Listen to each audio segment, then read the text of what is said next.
Okay, folks, it is 4:06 p.m. We're getting started a little bit late this afternoon. I will call this May 18th, 2017 meeting of the Wolfeboro Police Commission to order.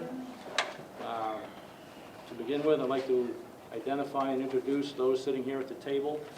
To the cameras far left, our Secretary, Amy Nucio. To my immediate right, cameras left, Commissioner Ron Goodgame. I am Chairman Steve Wood. We have Commissioner Balboni to my left. To his left, Chief Dean Rondeau.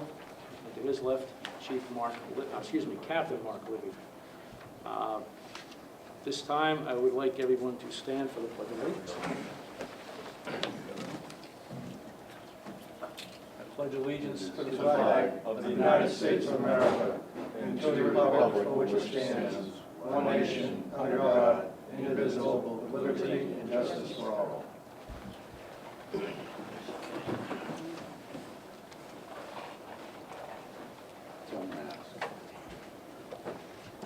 This time, I will entertain a motion for the consideration of minutes from the March 16th meeting. Is there a motion? I'll make a motion to accept March 16th minutes of the meeting. Okay. I'll second, but I want to ask a question. Yeah, we'll ask the question before we vote. Did we ever approve both part-time officers or just one, Anthony? I think we were going to do the other one last month officially. Right. for the Yes, I think vote. that's We it's did, under the non-public, two, right? yes. Yeah, we did the but we two. didn't Yeah. have a meeting, Yeah. so. Yep, We did? yeah. Yes, you did, sir. Yeah, we approved that in non-public, right? It's in the non-public minutes. then this Of one- March 16? This one is from March, and I think in April, where we're going to do the other one. I don't remember what his name is. Well, show me something, will you, where it says we approved it. I only have that we approved the one officer. Right, but that, In March, anyway. Did we do it another time? but that's in non-public. Yeah. We're talking about public meetings in March right now. We can answer that question. Not- Yeah, Did we we can do it in public session? I don't believe we did. No, that was a non-public item. All right. I'll second the So I have motion. a motion to accept the minutes of March 16, 2017 as written, seconded by Commissioner Goodgame. All in favor? Aye. Aye. Okay. So, Chief, before you begin, I would just like to let everyone know that because we did not hold our April meeting as scheduled due to larger than average number of illnesses, it wouldn't have been practical to hold a meeting, so we postponed everything until this month. So there's going to be a double amount of the chiefs. We're going to do it month by month. The chiefs update with activity and so forth. So, Chief, begin at your leisure.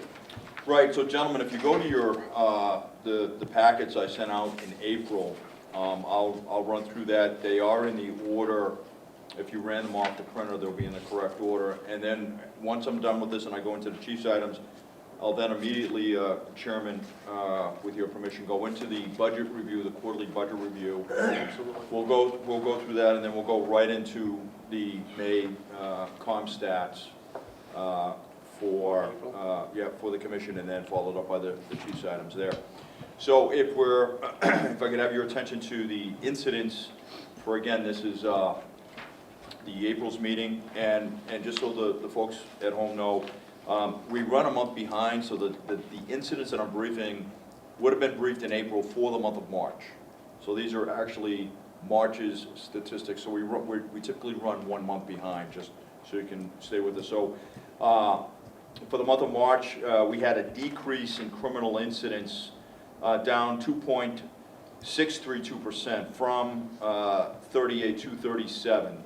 Okay, so and then the background data that you've got also shows a reflection of 50 offenses. So just let me explain that. You had what basically it's showing is 37 incidents, but some of the incidents had multiple offenses attached to them, okay? So I know that might seem a little confusing, but you have incidents, which is essentially an event, if you will, a criminal event, and then the follow-on offenses that correspond with that individual event. Arrests for March were up 27.778% from 18 to 23. And that's partly due to, we had a rather large underage drinking party that we ended up dealing with, and a number of arrests came out of that. And that's what will spike those numbers like that typically. The background data, gentlemen, that you have is the arrest status report. If you have any questions on that, I'll entertain them now. Any questions at all? Okay.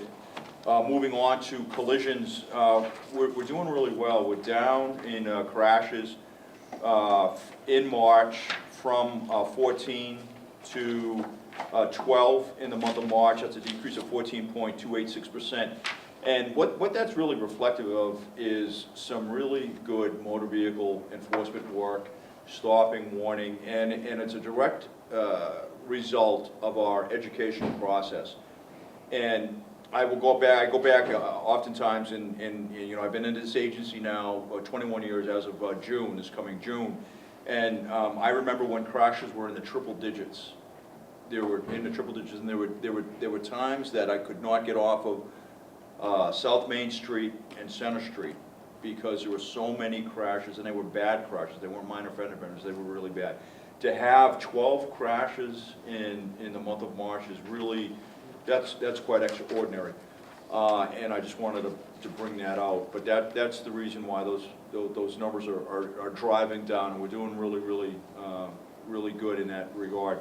And then you all have the background data, gentlemen, on no mystery where the crashes are occurring. It's the same winners every month.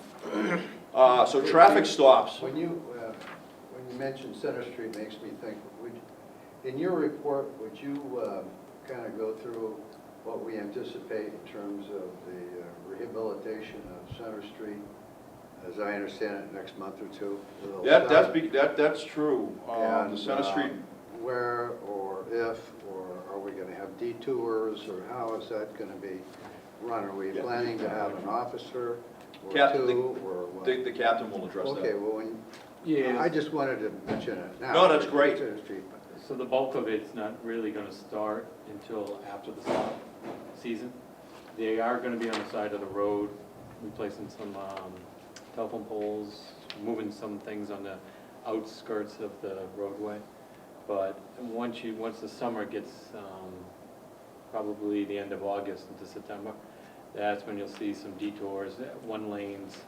I don't know exactly where the detours are going to be yet, but you're going to see some one lanes. And they won't do it during the summer months, July and August. Yeah. That would be catastrophic, especially 4th of July weekend. So what would you anticipate, based upon your experience, the delay to be to a motorist who's trying to go from Main Street down Center Street, you know, past Anthony's Pizza? What kind of delay are we looking at, do you think? It depends on exactly where they're working. So if they're working from Dunkin' Donuts close to Center Street, to the intersection, if you take Crescent and Pine, go around, that could be a better route for you. And hopefully they put all this, which would be a good idea to put it all in the paper. And I know it's been at the Selectmen's meeting, and Dave Ford has gone over a lot of it. Or take one of the side roads down Atlantic Street. So in answer to your question, I'm just going to throw out some real fuzzy numbers, just to put some numbers to it. You're probably looking at good, and remember, this is now late summer, early fall, really a good 20 minutes, if you go that way. However, if you shoot down, say, Union Street to Laner Street, or you come up from Bradley's, the back way, and you pick up, from the Glendon Street area, you pick up Laner Street, and then you shoot over to, say, Katie's Kitchen or Clark Plaza, what have you, you will be fine. You will be fine. You'll be travel time, but you'll be moving. So it won't be that bad. We're working very closely with Dave Ford and his crew and figuring out how we're going to do the traffic flow. As we get closer, we'll know a little bit more information, but right now I couldn't even give you a start date. because I just don't think they've announced it yet. I thought the state's doing it. It's both state and, the state is coordinating with Dave Ford, I should say Dave Ford is coordinating with the state, so there's a lot of collaboration here. This is a, and that's the way, he does a nice job. He really does a nice job with the coordination. And this is, part of it I think is being funded by the state and part of it is being funded by the town. One hell of a bad piece of hot top there. It is brutal, especially driving a dump truck. Yeah. You bounce, you go 5 miles an hour, you're still bouncing out of seat. Brutal. Brutal. You all set, sir? Okay, so moving on, traffic stops, this is what everybody really wants to know, right? So for the month of March, we were down in traffic stops from 119 in February to 76 in the month of March. That's a 36.134% reduction in traffic stops.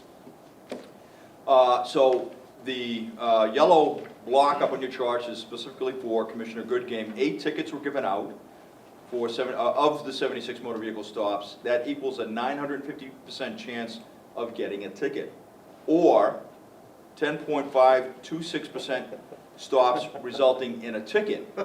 So Ron, you basically had about I think you want to correct a 10% chance of getting a ticket. Just, I think you want to correct that. You put 950% chance of getting a ticket. no, of not getting, of getting a Not warning, getting, of getting a right. warning, I'm sorry. Right. You're right, of getting a warning, thank you. Now, I do have, Not. I have a couple of questions with regard to motor vehicle. Sure. The first is, did we complete the distracted driving? Yes, for the month of April. Okay. We haven't completed the whole grant. Okay, that was going to be a question because I wasn't sure. The other question that I had in looking at the fines, there's one from McManus Road. Is that an actual, I thought that, is that the same, that's not the same thing that was done? You and I had a discussion about a juvenile that had an alternate method to take care of. No, Oh, that it's a was separate- not, it's no, one no, no, separate, that's okay. completely unrelated. That was a number that was thrown out in that case. Yeah. Okay. No, that's stemming from a completely separate incident. Very good. That's all I have. So for fines that were meted out, it was $1,392 in fines out of those traffic stops for the. Pretty big numbers. They must have been pretty egregious. Well, that's offenses. just it. I mean, and if you have a question, if you go to the background data that I provided, you'll see where all the stops were occurring and the fine amounts that were being handed out. So you can see, and you can double tap that. Police personnel report is provided for your review, and that gives a snapshot of what the men are doing and how they're doing in terms of their activity. Now, just be mindful that the sergeants and the patrol officers are all rotating. So some are going to be more busy than others in certain times of the quarter. So the investigator's report, I'll just read what he has submitted. Essentially, 8 cases were carried over from February. For the month of March, he investigated a total of 6 new cases. The cases below represent all incident reports and arrest reports for the month of March. 3 cases are being investigated as misdemeanors and 1 involved no crime. 2 arrests involved an ongoing investigation from February. At the end of March, he had 6 outgoing investigations. Lastly, he completed the background investigation for a seasonal employee. So percentage of cases closed is 67. That's a very, very good average. Percentage of arrests in criminal cases closed this month is 33%, so essentially a third of his cases ended in an arrest. And percent of entire caseload closed or arrested year to date is 58%. That's really good. Those are really, really high numbers for a detective.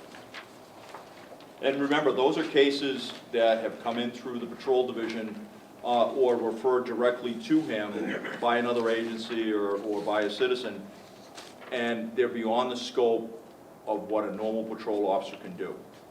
So that is the so what behind that. So we still have patrol officers investigating Oh, sure. crimes? Yeah, we do. If we Ron, the bottom line is if we send everything that came in to a patrol officer, 2 things would happen. 1, their investigative skills would languish. They're perishable. Wait, back up again. To a If detective. we sent If everything. everything coming into patrol to the detective, To the detective, okay. the officer's individual abilities to investigate crimes would perish. That the investigative skills are perishable. They need to be constantly utilized and refreshed. And the other thing that would happen is I'd bury that detective. He'd be buried. He'd end up with probably 30 cases a week. So aren't we back really to deciding philosophically what we want to do? Whether we want to have patrol officers out on the street and patrol, what I personally think is a deterrent to crime, or whether we want the patrol officers to be doing investigating versus looking to hire another detective, right? And with the budget the way it is, we're constrained. We have one detective, and we have patrol officers who are investigating crime, not staying on the street, not moving around, and there's no deterrent. The guy might as well stay home and operate out of a computer touch, right? Right. Do you like that? No. Does that make you feel safer in this town? Right. No, I hear what you're saying. It's very philosophical. At what point are we going to add more detectives and so forth? And that's something that we pay attention to Well, regularly. one of the things that seems to me that you have to do, and you probably are doing it, is taking a look at incidents, offenses, whether they are going up or going down. If they're going down, that means everything's probably copacetic. If Well- they're going up, that means that we need more deterrent. It's a little bit more complex than that, but you're right. I mean, that's one of the areas. But the other one that you got to look at, and I'll tell you right now, it's not necessarily whether we've got more crime than we had, although that's an important piece to it. It's the type of crime. So it's your serious, Check that in. yeah, it's your serious drug offenses, it's your serious Yeah. thefts, it's your frauds. These cases are very resource intensive. Right. Okay, they require an awful lot of investigative effort. You know, so we're seeing that. We're seeing a lot of money crimes. Money crimes, by their nature, you know, you're a businessman, by their nature, are very complex. And so we look at both. Okay, here's the deal, I don't want you spending a lot of time. I mean, I'm just an elected official, I may be gone next. Not just an elected official. Somebody else is gonna be around. But I think one of the things that the commission has an obligation to do is to see whether or not the town people are getting the bang for the buck with the police department. Is the police department doing what we want it to do, or is it doing something else where they figured out there's another book to read, let's do it that way. So you and the captain are hired in order to administer the police department and make sure that the assets of the police department are being utilized in the most judicious manner. So once again, I'm saying that while you were laughing a minute ago about some of the documents that you don't need to go through because I thought they were a waste of time, I think that there are other documents that are significantly more valuable than even the documents you're going through now, and that is the utilization of the assets.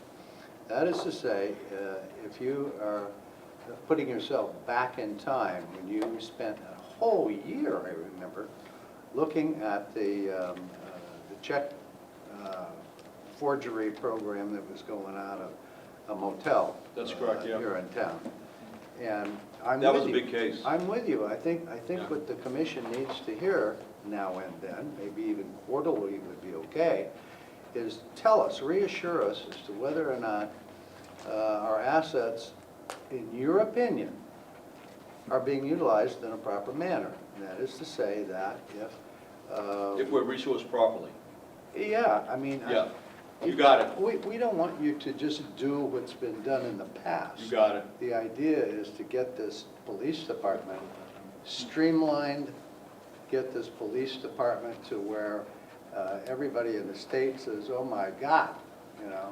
You want to be a nice place to be from, Wolfeboro. Wolfeboro. That's the reverse of what you and I used to talk about. I know. But I think that's important, so that when you're spending time going through these different reports, it would be, I think, valuable if you use the reports in order to springboard into recommendations, suggestions, a summary. Everything looks good. Uh-oh, we've got this uptick over the last 6, 9 months involving checks, or bad credit cards, or burglaries, or stealing of copper pipe. You know, if you focus in and say, here's the kind of thing we really have a problem with, are our assets being utilized? And then, if you come to the end of the day and you say, you know, we really do have a lot of shoe leather, foot-pounding work that needs to be done by detective, then we'll get our act together and put the story together. We'll go to the selectmen, we'll go up the budget process, and then if they turn it down and they decide to go against your recommendation and our recommendation for the deployment of the assets, that's on them. We've done our job in terms of making the recommendations.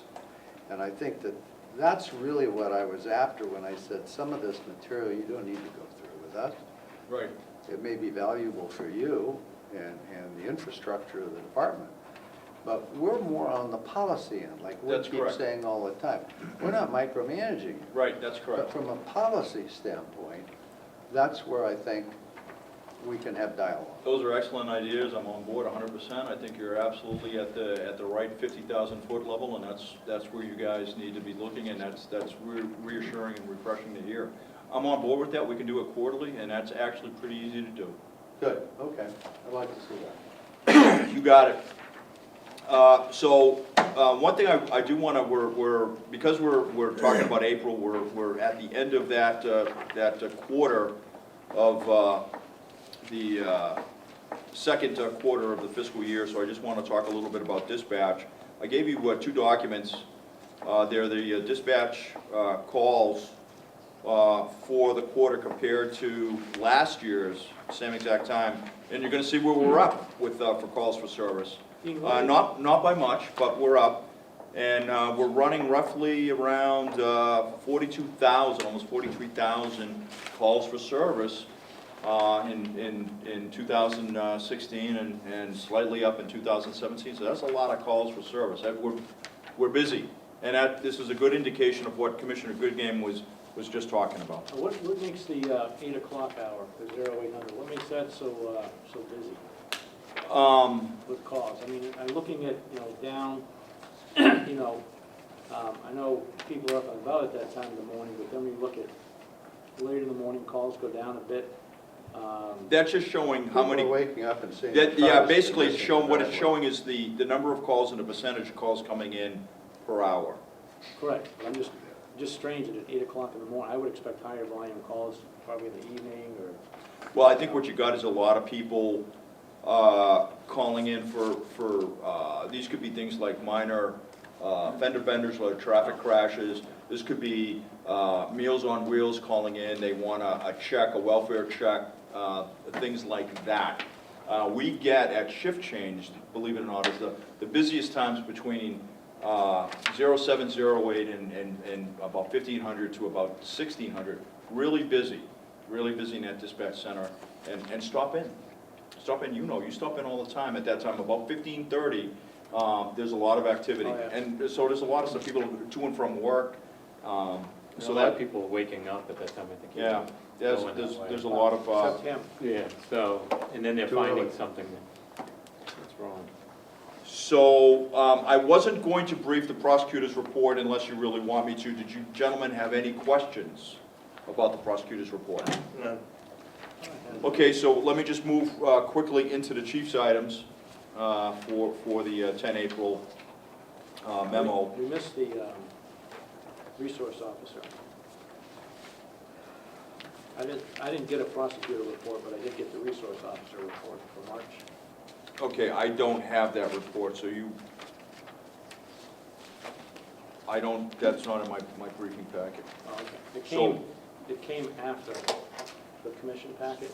Like an addition? That's because I think he sent it to you, and he didn't send it to me. Oh, okay. Yep, thanks. What questions you gentlemen have relative to the school resource officer report? No, I don't have any, I didn't know if you were going to go over it or not, that's I wasn't planning all. on Okay, it. no worries. All right, so moving into the 10 April briefing memo, I do have 2 items for non-public session. And they're both under RSA 91A personnel, Okay. and one matter dealing with pending litigation. So this may be old news, but just bear with me. What was the first one? Was it Personnel, personnel? Okay. and then the second issue is pending litigation.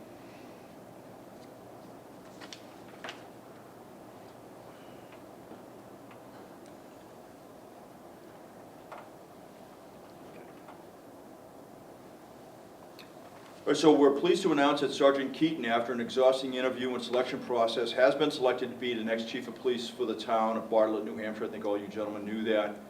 The captain and I were up there for swearing in. We were all deeply thrilled for Chris and his family, and we fully support his transfer and integration into that agency. Our loss is truly Bartlett's gain, and we wish him fair winds and following seas as he makes his journey into a new position, and I know he will do just fine. So congratulations, Chief Keaton. So that was a very good selection. The month of March remained quiet for personnel actions. Officer Bolio is on board and I started his FTO process, and all is well. Additionally, all background investigations have been completed and the part-time officers are ready to be sworn in. The captain and I conducted a staff meeting in March. Another was held with the full-time department on 23 March. During the last 2 meetings, there was good, meaningful discussion. Additionally, the captain and I met with the dispatch staff separately. As the captain and I continue to tap through other a few degrees, everyone has been fully engaged. The captain and I continue to be a presence at the Board of Selectmen's meetings. Additionally, we attended the 4 April 2017 primary town vote, and the next town vote, by the way, is 23 May. I want to get that out. It's 23 May, and that is going to be the runoff between the two vying for the representative seat vacated by Harold Parker. We're in the process of resuming the Wolfeboro Police Department's bike patrol downtown. More to follow on that, and Captain Libby will give an update during the May Comstat briefing. Operational grants have begun. The public will see an increase in the number of Wolfeboro police officers out patrolling, taking part in federally funded DWI and speed interdiction operations. This will also include distracted driver and pedestrian and crosswalk operations as well. These added patrols put extra police officers on duty during our busiest times of the year. These grants patrols do use federal tax dollars and not town tax money. Also, these patrols have come to be part of a big part of our counter-drug interdiction programs and make up one of the pillars which support that effort, the other two being education prevention and diversion efforts and investigative and controlled purchase operations. Training for the month of March. Officer Llewellyn attended a youth suicide training session. All police department attended in-service training, and we included Felony First, which is a new program from the county attorney's office, PBT updates, Intox updates, drug overdose investigation training, DWI updates, and updates in the use of our K9 police dog. Dispatcher Paul and Dispatcher Jim Savage attended a 2-day incident scene dispatching, and that was under at the Fire Academy under their all risk, all hazards mitigation training program. Will Riley and Michelle Fullerton attended a 1-day active shooter training for dispatch. Additionally, a few dispatchers have had the opportunity to walk around the Kingswood Regional High School complex with Officer Llewellyn And this is to further their understanding of the complex. It's a very large campus up there. Additionally, dispatchers have been able to drive with officers around the town and refamiliarize themselves with things that have changed over the last few years. And that'll be a program that we continue to get everybody back on board and refamiliarized with the town. Matters of outreach and interest. I spoke on WASR this past month on the New Hampshire hands-free law, and I was invited to be back for some time that was scheduled in May. The captain and I spoke on Wolfeboro Community TV as part of our new segment in responding to community topics of concern. This will be a monthly project entitled Coffee and Connections with the chief, and will involve different officers and dispatchers on topics of importance in different venues around the community. The captain and I attended the recent town vote. The next one scheduled is 23 May and is the runoff from the recent primary. I also attended the recent the recent Board of Selectmen's meeting on 5 April, where I was slandered once again. Our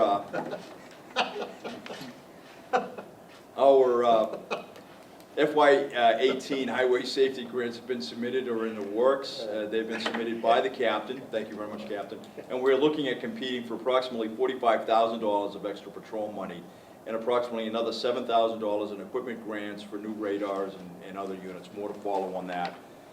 And Mr. Chairman, with your permission, I'll go into the quarterly review. Yes, sir. Chief, with regard to attending the meeting, the Board of Selectmen in April, do you want to give a quick overview of former Chief Bob Brennan's presentation of those flags? That's in May. Yeah, but it's in the newspaper today already. Why don't you just? It is. Okay, so during the May Board of Selectmen meeting, Chief Brennan came in as retired from Palo Alto, California. Where is that in relation to you, by the way? In relationship to where I used to be? Yeah. He lived on the first floor, he lived on the second floor. Yeah. About 400 miles south. Oh, no kidding. Okay. So he donated a police flag for Police Week, and Monday was the start of Police Week. It has a blue stripe? It had the blue stripe, yeah, so it's essentially a subdued flag, if you will. You know, it's gray, the colors are very gray, varying shades of gray. And there's the thin blue line from the second stripe up from the bottom. And it's very, very nice. That signifies essentially the subdued flag is signifying it's the officers that have been lost in the line of duty and so forth.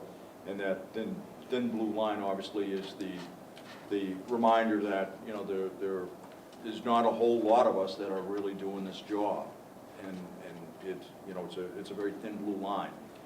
And so anyway, it's a nice flag. One was donated to the town hall, and it's flying right now. One was donated to the police department. We put it up on Tuesday, and Bob was invited down for that, and we had a nice little not a ceremony so much as a raising of the flag, so to speak. It was nice. I think you could also mention that Bob Brennan has also volunteered to be on the Sergeant Oral Board. He has indeed. And I think he deserves credit for standing up and helping us out in these things. And he was also, I think he was part of the captain selection process as well. He was. Yes, he was. Yeah, so we're very grateful. We're very grateful for all of Bob's volunteer work, so I think that's really nice. So, Mr. Chairman, with your permission? Please. All right, so, gentlemen, what you have before you in the budget is essentially the three separate budgets that comprise the police department. It's the police department budget proper, the dispatch budget, and the ACO. So, by point of explanation, I will let you know that the captain and myself and our office manager sit down every 10 days, and we scrub all three budgets every 10 days, and we're looking for the abnormalities that can occur because we're dealing with a lot of moving pieces. but we scrub the budgets, each one of the budgets from top to bottom every 10 days, and that allows us to fix problem areas, that allows us to correct any issues that may have been miscalculated or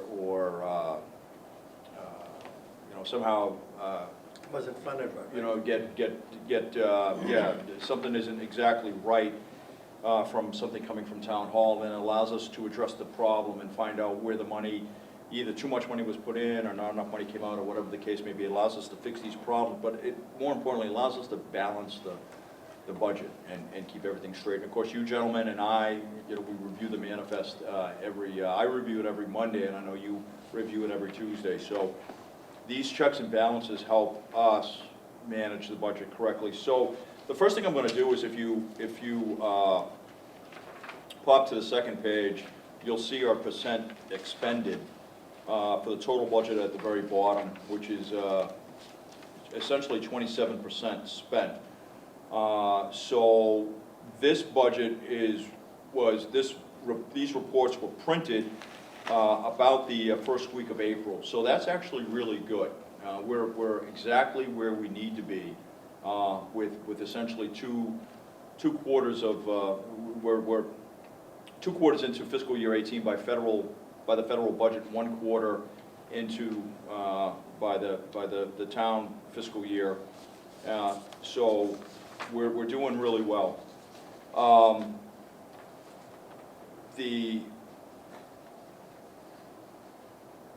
If you look at and go down to line item number 01, 42,100, 140, which would be the overtime, you'll see that we have a slight increase in that line item. I want to bring that to your attention. That's a 34% expended in that line item. We've taken steps to reduce that, and those steps have indeed paid off. But this is reflective of the overall budget. And again, if you look at that bottom line of the budget, we're right where we need to be at about 27% expended. Now this So overtime, this is net.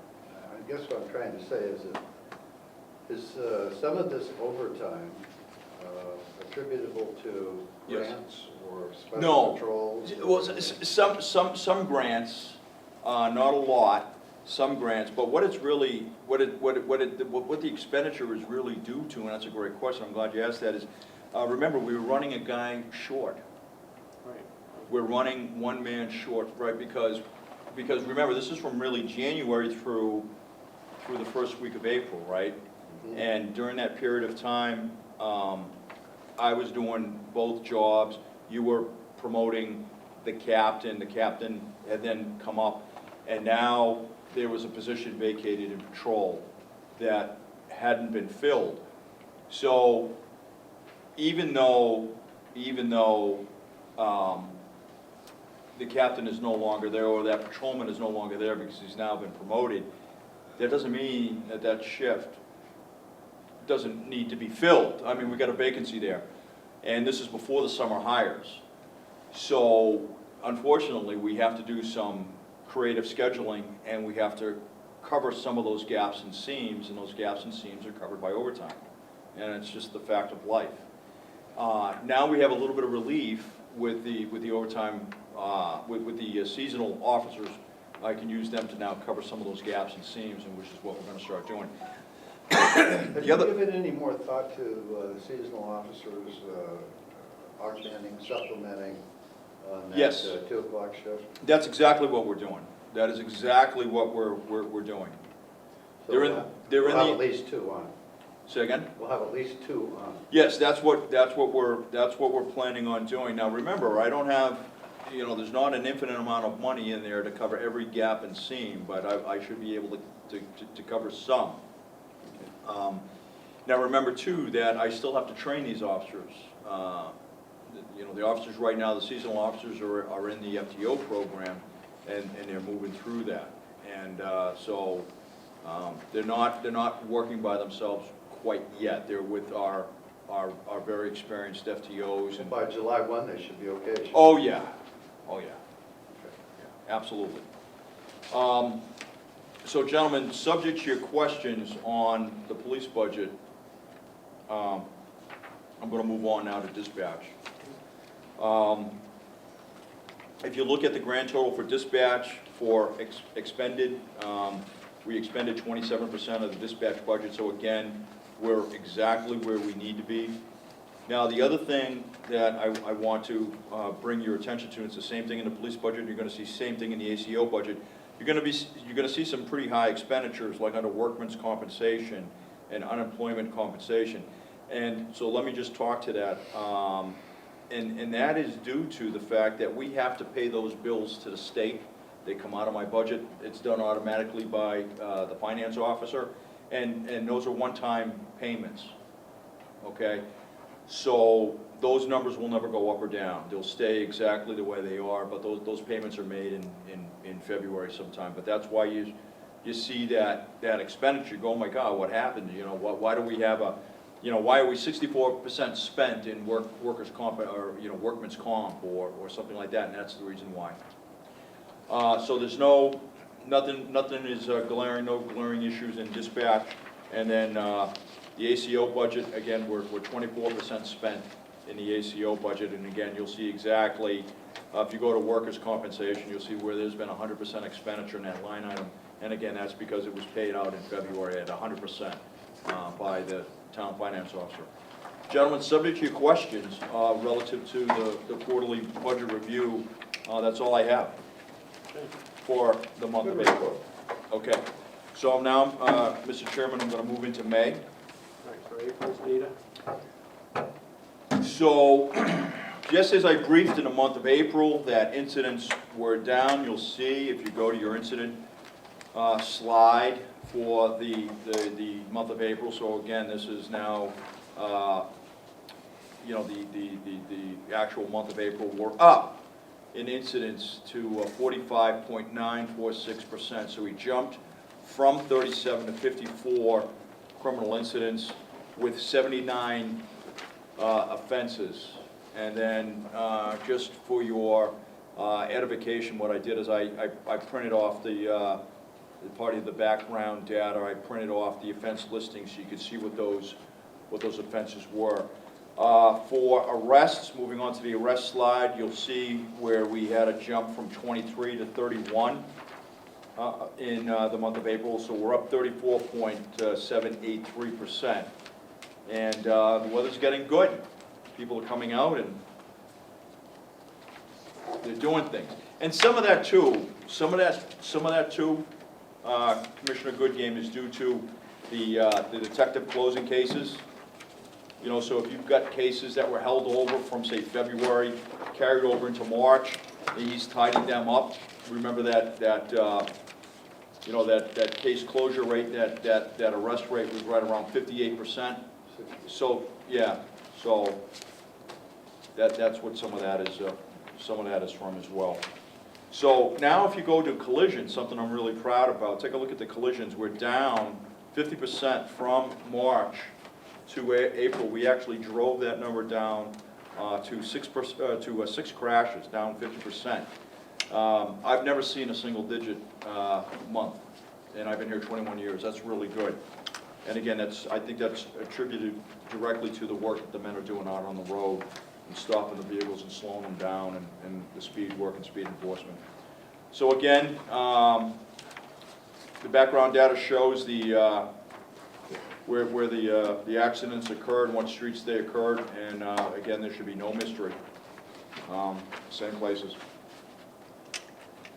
So traffic stops was interesting for the month of April. So we're driving down our motor vehicle crashes, and we're driving up our traffic stops.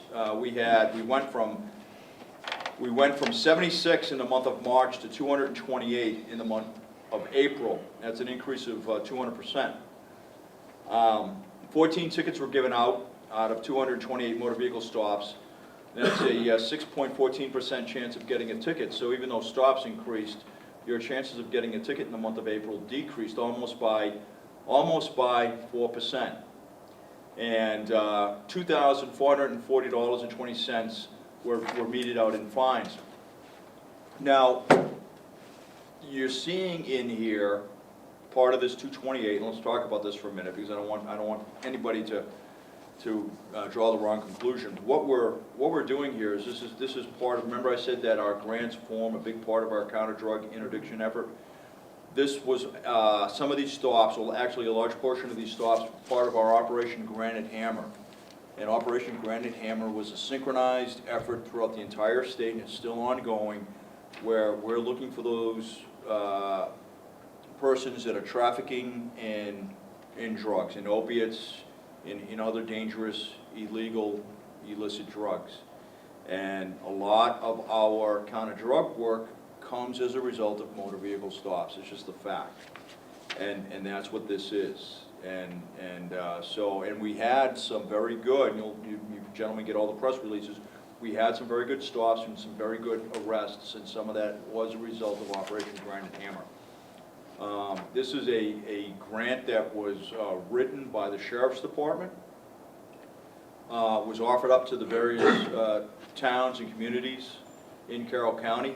We took advantage, Wolfeboro took advantage of it right away, and it was a great effort, and it's one of the reasons why we're able to take some of these drugs and some of these drug dealers off the street, because we're interdicting them on the road before they get that dangerous poison out into the hands of the public. This is also an operation that we will do again. In April, the operation, or was it May? The operation shut down, I think it was May. May 31st. Yeah, it ends on the 31st, and then it'll pick back up again in June, and we will participate in this a year-long operation. So that's what some of that is reflective of, and then some of it is also reflective of our highway safety work that we do through our normal grants, such as DWI interdiction or speed enforcement.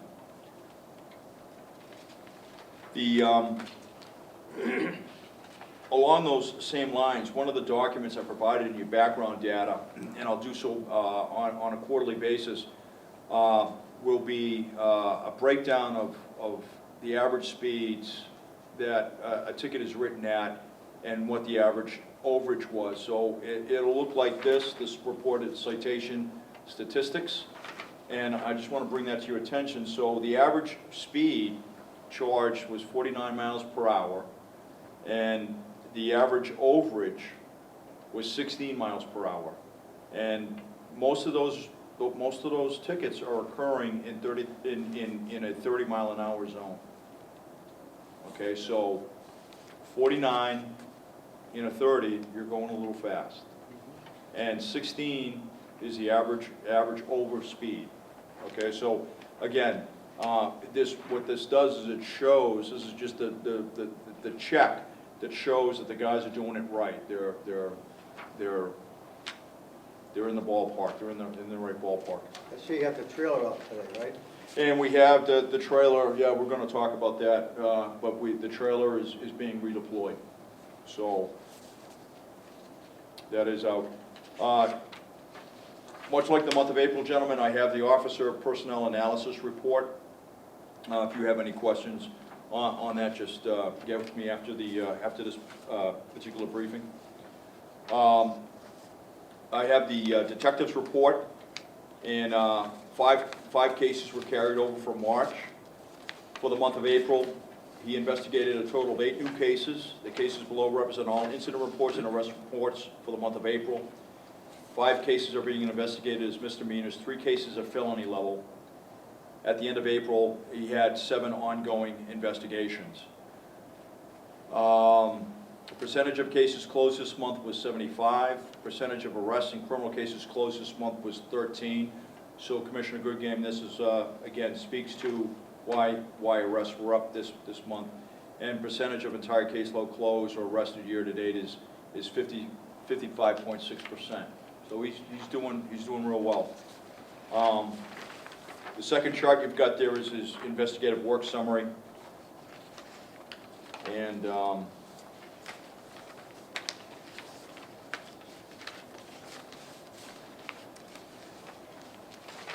What I will do now is move into the chief's items.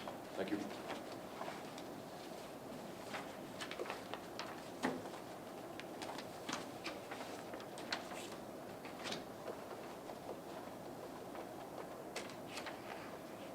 We have sent out the sergeant's exam to those interested. Results are due back to the captain by the 19th of May. Oral boards will be on the 14th of June, and the police, for the police board, and the 20th of June for the police commission. But I think there is some conflicts with that date. It was the venue, but I think we have it also. Okay, all right. We've sworn in 2 of our new part-time patrol officers, Officer Christopher Dustin and Officer Garrett Anthony. Both have started the FTO process and will be hitting the streets soon, so they're actually out there now.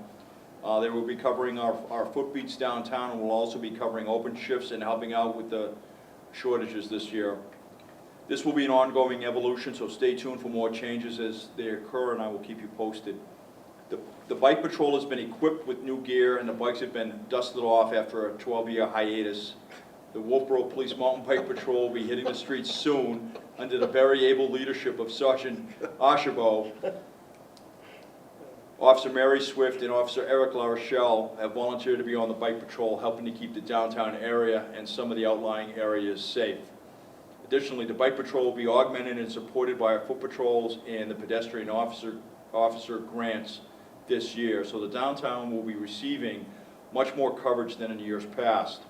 Our newly assigned bike officers will receive training at York, Maine, at the York, Maine Police Department on 19 June. As soon as our officers have completed the training, they will be patrolling the busy downtown areas once again. Motorists are advised to stay alert for our mountain bike officers and other bikers as they enjoy the pleasant weather. The captain and I conducted a staff meeting in April, and we reviewed the budget every 10 days. Overtime was down for the month of April. Operational grants have begun. The public will see an increase in the number of Wolfeboro police officers out patrolling, taking part in federally funded DWI and speed interdiction operations, distracted driver, and pedestrian and crosswalk safety grants. These added patrols put extra officers on duty during our busiest times and use federal tax dollars and not town tax money. Also, these patrols have come to be a big part of our counter-drug interdiction programs and make up one of the pillars which support that effort, the other 2 being education, prevention, and diversion efforts, and investigation and controlled purchase operations. 15 defendants responded to 19 charges this past month. Of those, 10 were found or pled guilty and were fined and or sentenced. 6 charges were placed on file pending good behavior for 6 months or more, and there was 1 case which was no pros, which just means simply charges were withdrawn. And the charge, in that case, the charge was withdrawn due to the defendant being in a long-term residential treatment program for drug addiction, and we did not want to interrupt that, and the victim agreed with our decision to do that. 1 defendant in on 1 charge was sent back to state prison for the remainder of her sentence. This was a case of transporting drugs in a motor vehicle, so that was a happy ending. And 1 defendant was sentenced to the House of Corrections for over 1 year. The conviction rate for trials and pleas this month is 94.74%, with over $3,844 in fines and penalty assessments meted out. So that's a lot of money. Training for the month of April. The captain and Sergeant Archibald attended a Massachusetts Police Institute school for the FTO refresher program. Officer Emerson completed basic drug investigation school. Officer Llewellyn completed dealing with mentally disturbed youth. And Officer Bolio completed our FTO program. All dispatch officers completed a 3-hour in-service training class. Outreach and matters of interest. The captain and I spoke on Wolfeboro Community TV as part of our new segment in responding to community topics of concern. This past month it was held at the Downtown Grill. We were engaged by 2 members of the public on a wide range of topics centering on crime, our new project titled Coffee and Connections with the Chief, is coming along quite nicely and will involve different officers, dispatchers, and topics of importance from the community held at various area venues. Look to be on the TV. Get with Peter or Tim at Wolfeboro Community TV and be part of Coffee and Connections with the chief and the captain. I spoke to a group from the First Christian Church regarding the understanding of the drug problem in Carroll County, and I think it was eye-opening for them. Myself and Detective Guy Maloney attended the motorcycle crash investigation school, and that was quite the training. The next town vote is scheduled for 23 May and is the runoff from the recent primary.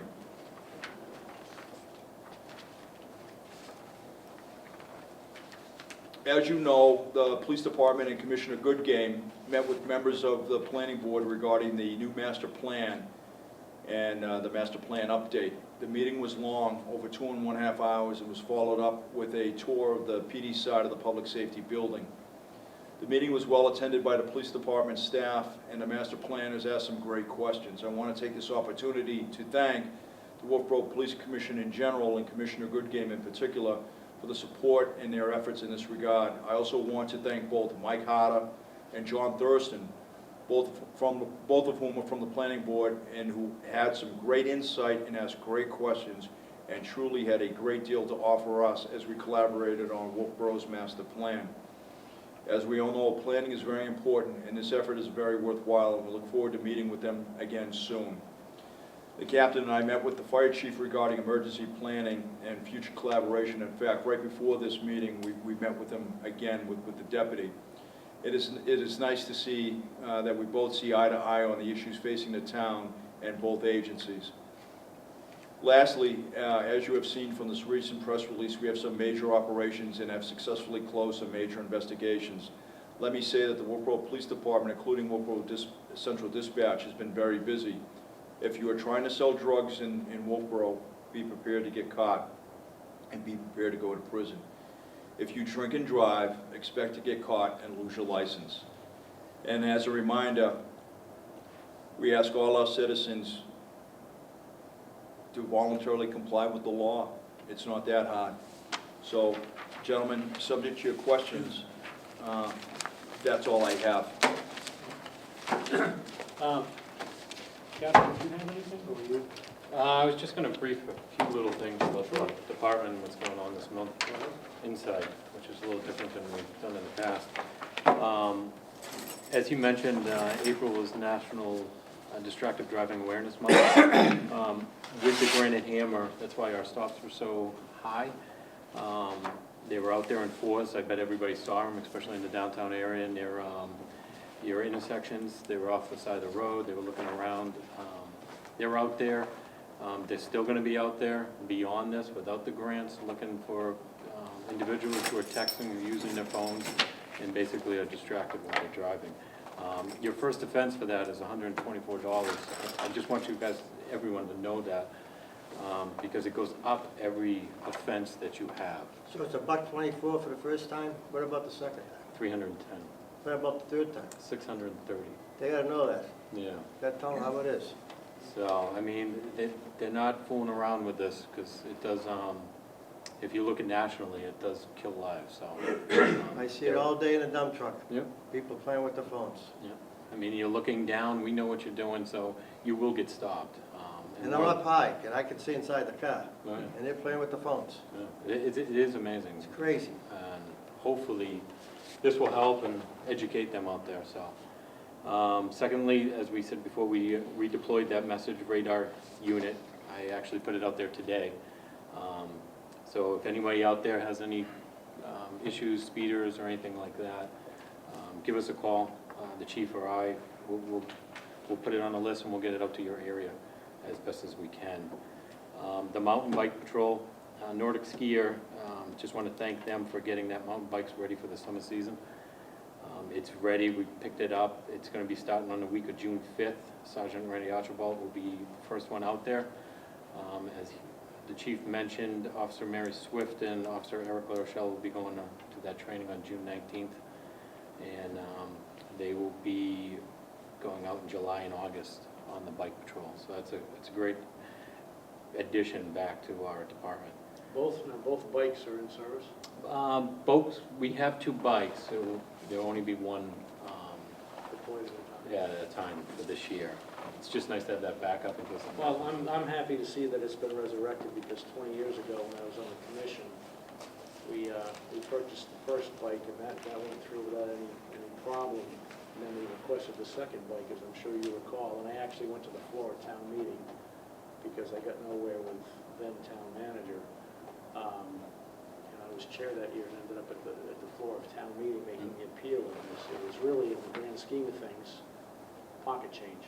Yes. But the value in the ability of what the bikes can do in the downtown area, not to mention just the interaction with the public, but the ability to pursue when there's high traffic, or to get from, one place to another, quicker than perhaps a cruiser could, navigating through traffic. And it paid dividends, and I was sad to see it go away, and I'm very happy to see that it's back. Yeah. And I support it 110%. I mean, with that, and then you have all the grants that are out there, the pedestrian walk, they'll be out there, and then you have our summer officers that are gonna be down there too, so you're gonna see a lot of officers and be able to speak with them on a day-to-day basis out there. We did get some letters of recommendation from the chief that I'd like to read if that's good for you guys. Several of them, actually, that he's done in the past couple months. Yeah, they've come in over the last 2 months, but before you get into that, Captain, I do have one alibi. That letter going around came in from a parent. It's in relationship to a case that we closed 3 months ago, and it was a successful drug case, and death resulting. I'm not going to read the letter because there's some personal information in there, but I think it's a heartfelt thank you to the Wolfeboro Police Department, and it mentions our collaboration with the U.S. Attorney's Office and the FBI and the New Hampshire Attorney General's Office. And it speaks to, I think, some of the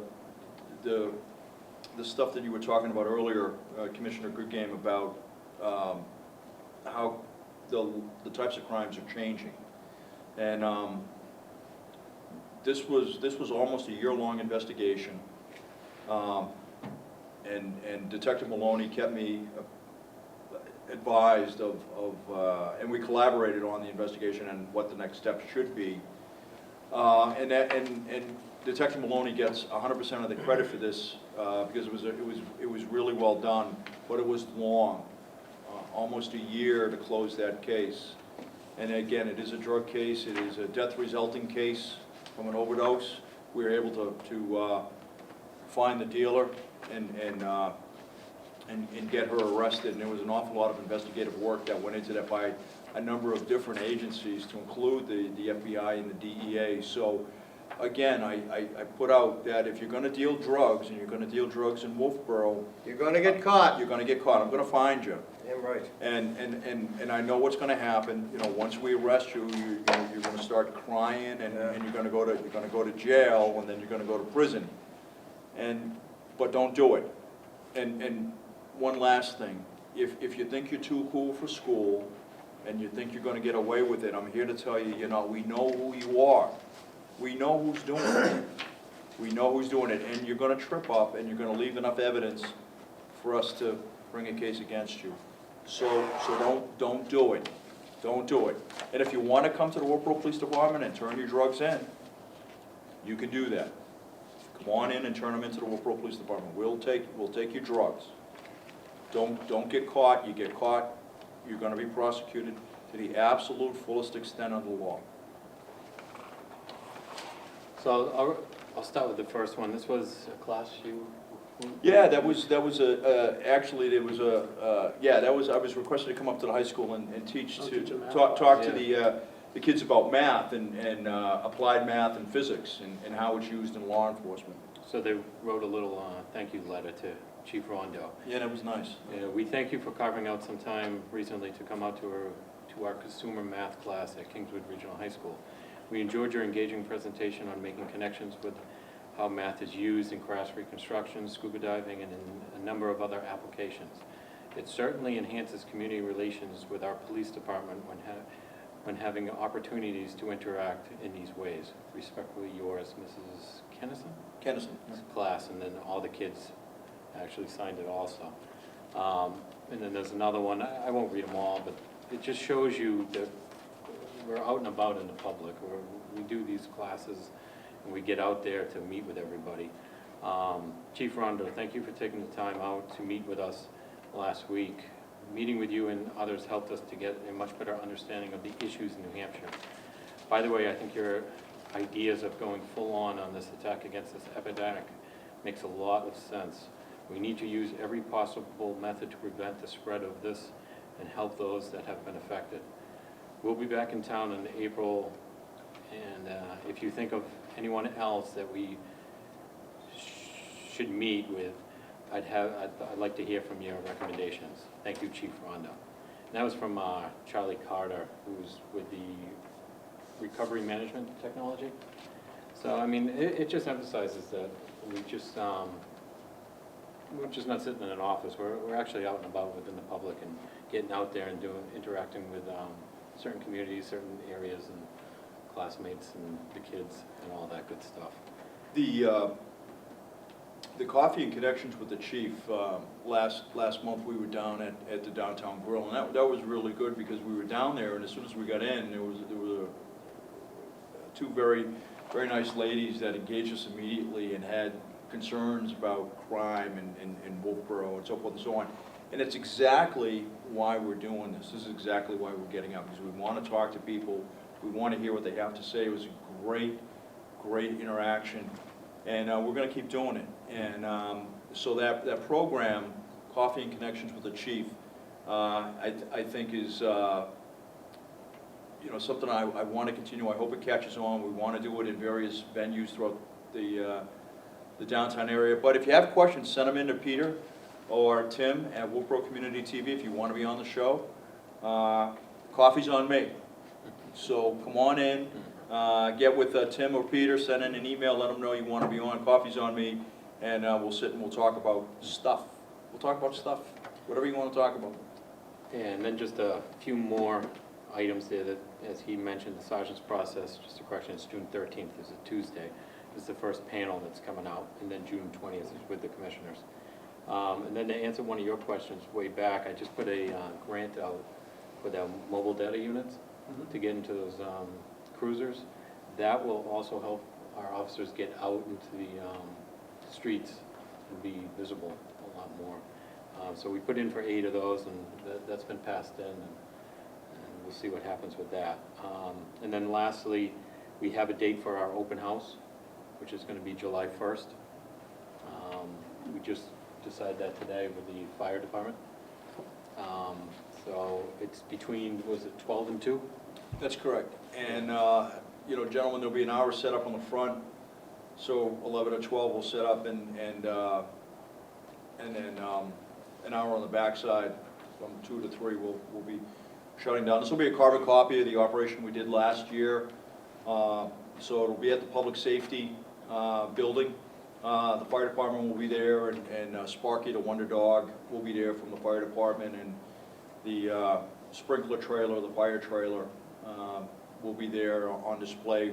We'll have some static display set up from the Wolfeboro Police Department. We'll have our K-9 out there doing demonstrations throughout the course. And we're also going to tie in a bike auction with that event as well. So there's going to be hamburgers and hot dogs and food and so forth and so on.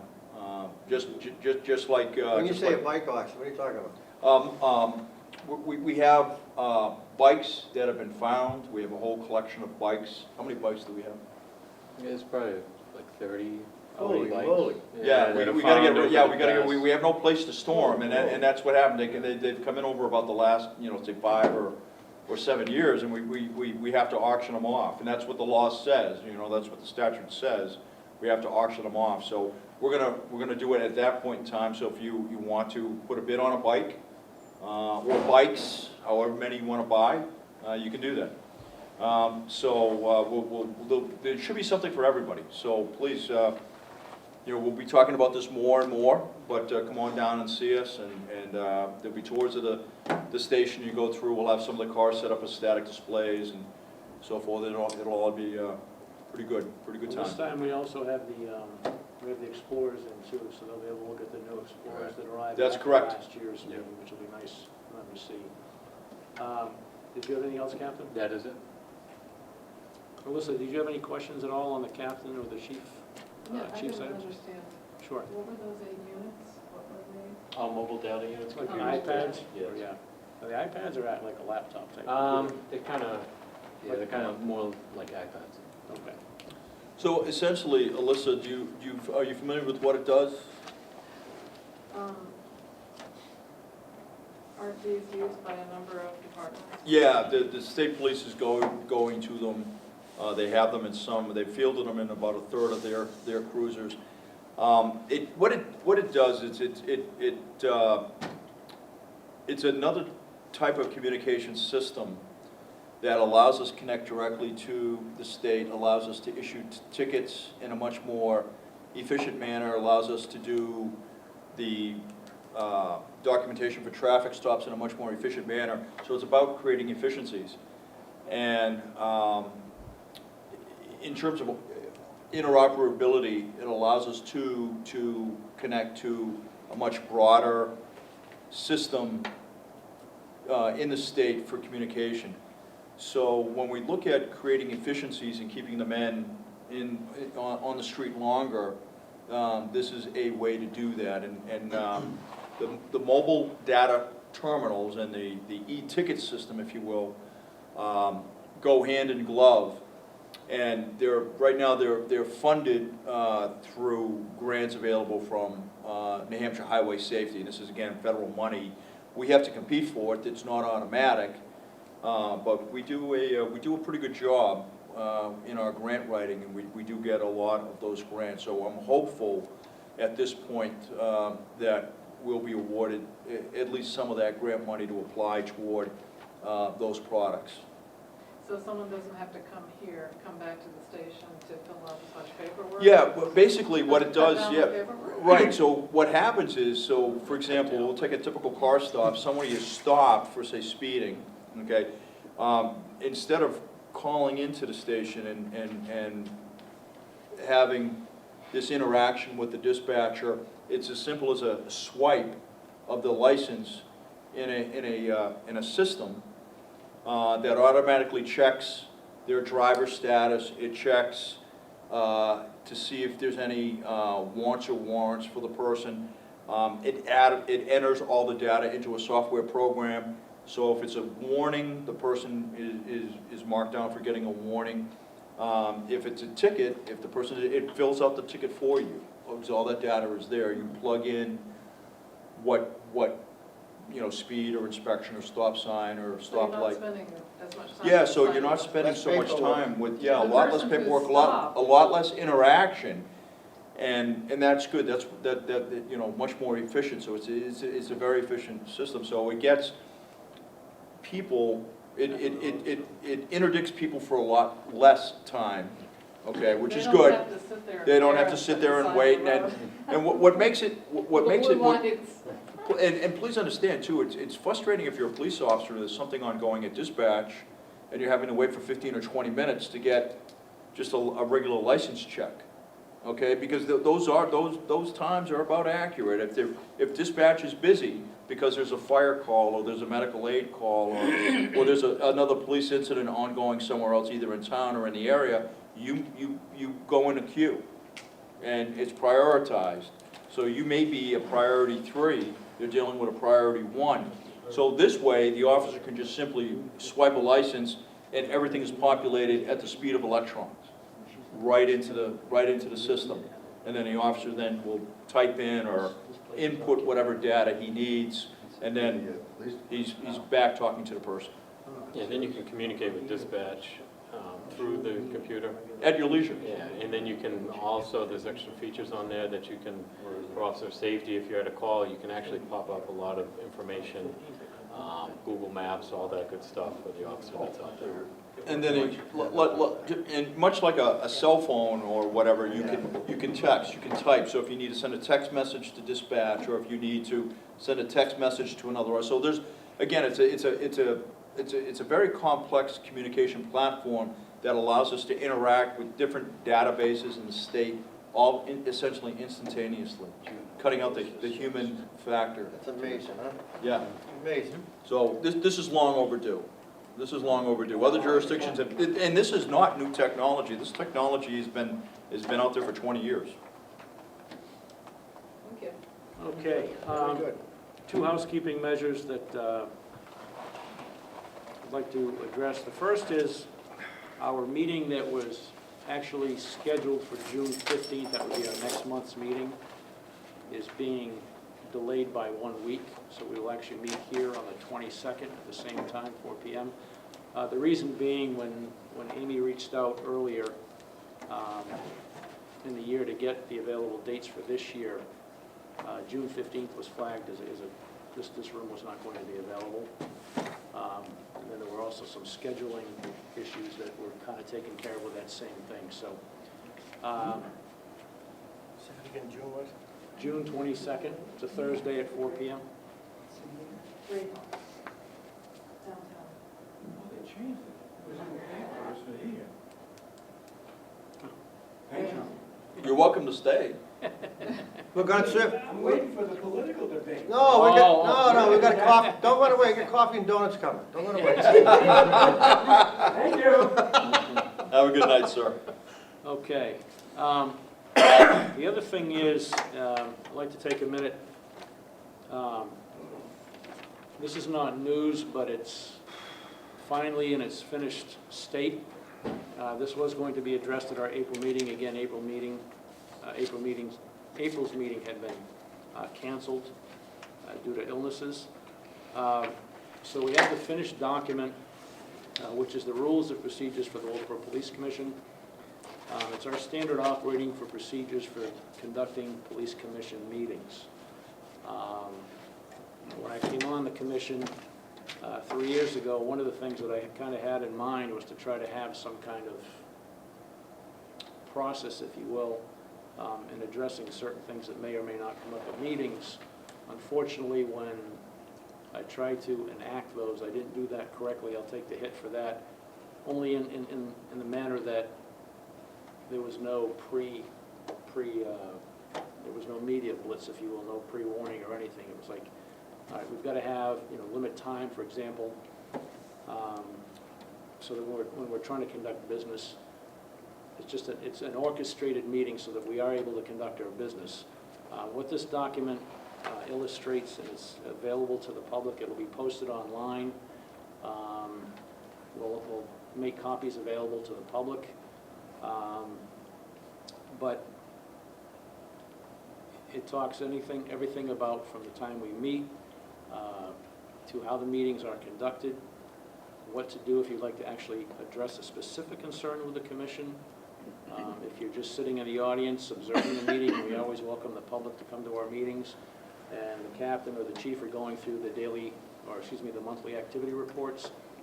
Immediately following that, we'll open up the floor if people have questions, like we did with Alyssa, about those items. You're free to make suggestions, ask questions, what have you. We would love the interaction.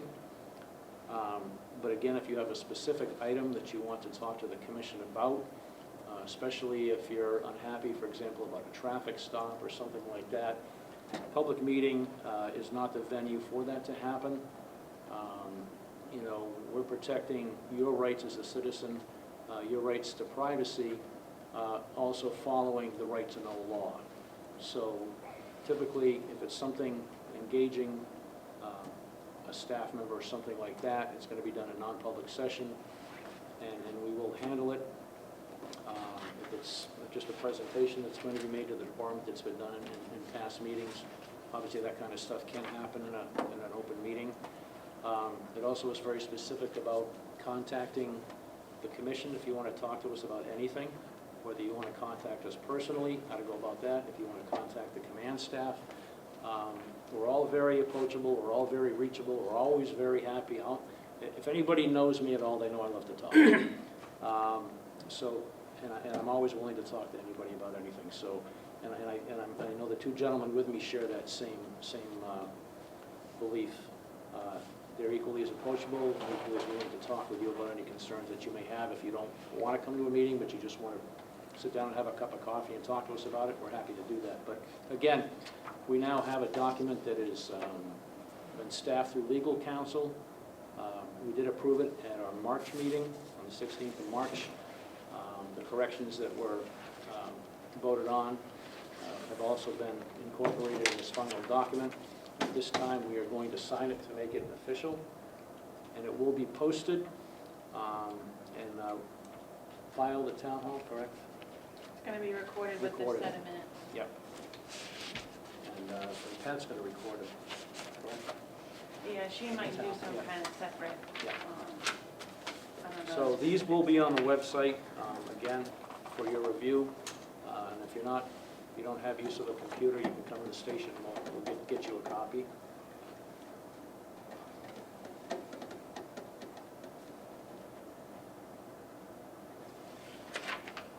Mr. Goodyear? Sure. Oh, yeah. Oh. You can make you a copy of it, son.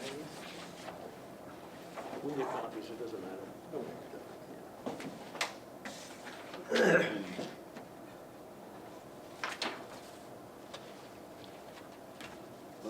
I can give you a copy of that and you can sign. That's the original one, so we want to sign this.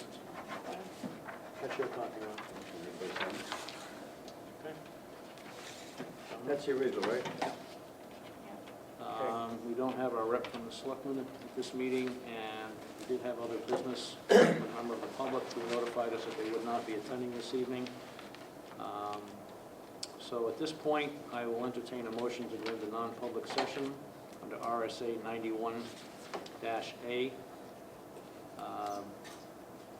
:3, paragraph A, to discuss on the police department, and also paragraph D, consideration of pending litigation. Second. We need a motion first. I thought you most made the motion. I'll second. Okay, motion made by Commissioner Malboni, seconded by Commissioner Goodgame. All in favor? Aye. Aye. Aye.